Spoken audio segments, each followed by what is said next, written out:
नमस्ते दोस्तों, स्वागत है आपका हमारे चैनल पर। आज हम लेकर आए हैं एक नई कहानी जो आपको रोमांच, भावनाओं और रहस्य के सफर पर ले जाएगी। तो तैयार हो जाइए, क्योंकि यह कहानी आपके दिल को छू लेगी और आपको एक अलग ही दुनिया में ले जाएगी। चलिए शुरू करते हैं। बरसात की झमाझम रात थी। सड़कों पर सन्नाटा पसरा था, बस बीच बीच में बिजली की गड़गड़ाहट का शोर गूंजता था। उसी रात शहर के बाहरी इलाके में पुरानी हवेली के पास एक युवक, अर्जुन, अपनी मोटरसाइकिल लेकर रुका।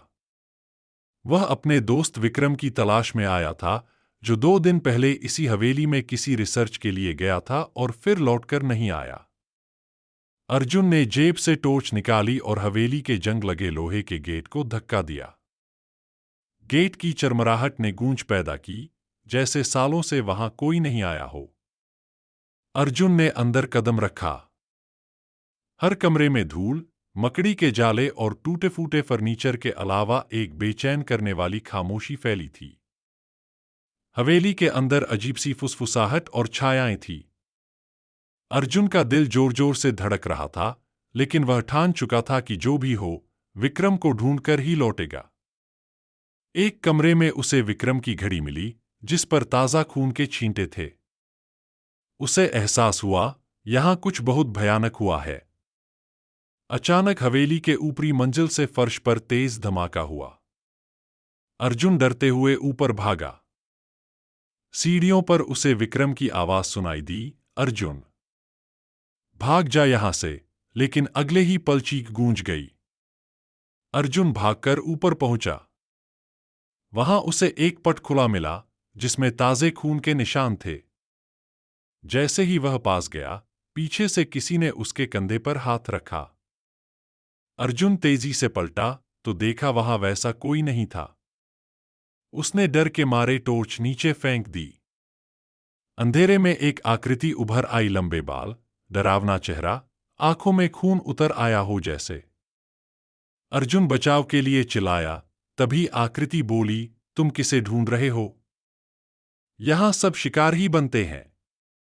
अब अर्जुन की सांसें फूल चुकी थीं। तभी दूसरी तरफ से विक्रम की आवाज आई, लेकिन वह कुछ अजीब थी, अर्जुन, भागो। अर्जुन ने देखा, एक परछाई विक्रम की शक्ल में थी, लेकिन उसकी चाल अजीब सी थी। अर्जुन अचानक सहम गया, क्योंकि अब उसे एहसास हुआ कि विक्रम अब इंसान नहीं, हवेली का अगला शिकार बन चुका था। अचानक बिजली कड़की और अर्जुन होश में आया। उसने हवेली से बाहर भागने की कोशिश की, लेकिन मुख्य दरवाजा कब का बंद हो चुका था। बाहर सिर्फ बारिश और हवेली के गेट के पास एक साया खड़ा था, बदलती शक्ल, कभी विक्रम, कभी अर्जुन खुद, कभी हवेली की रहस्यमयी मालकिन जैसी। अर्जुन ने पूरे जोर से दरवाजा खोलने की कोशिश की, आकृति उसके पीछे पीछे बढ़ रही थी। तभी बिजली जोर से चमकी और आवाज आई, अर्जुन, अब तुम बचे नहीं। अर्जुन की चीख हवेली की दीवारों में गूंज गई। अगली सुबह पुलिस को हवेली में अर्जुन की घड़ी, मोबाइल और टॉर्च पड़े मिले, लेकिन अर्जुन और विक्रम का कहीं कोई नामोनिशान नहीं मिला। कहते हैं, उस हवेली में जो भी जाता है, कोई न कोई शक्ल बदलता शिकारी उसका इंतजार कर रहा होता है। तो अगली बार जब कोई अपने दोस्त को रात में अकेले ढूंढने जाए, सोच समझकर जाए। दोस्तों, अगर आपको ये कहानी पसंद आई तो इस कहानी को लाइक करें, शेयर करें और हमारे YouTube चैनल मीना को सब्सक्राइब करें। धन्यवाद।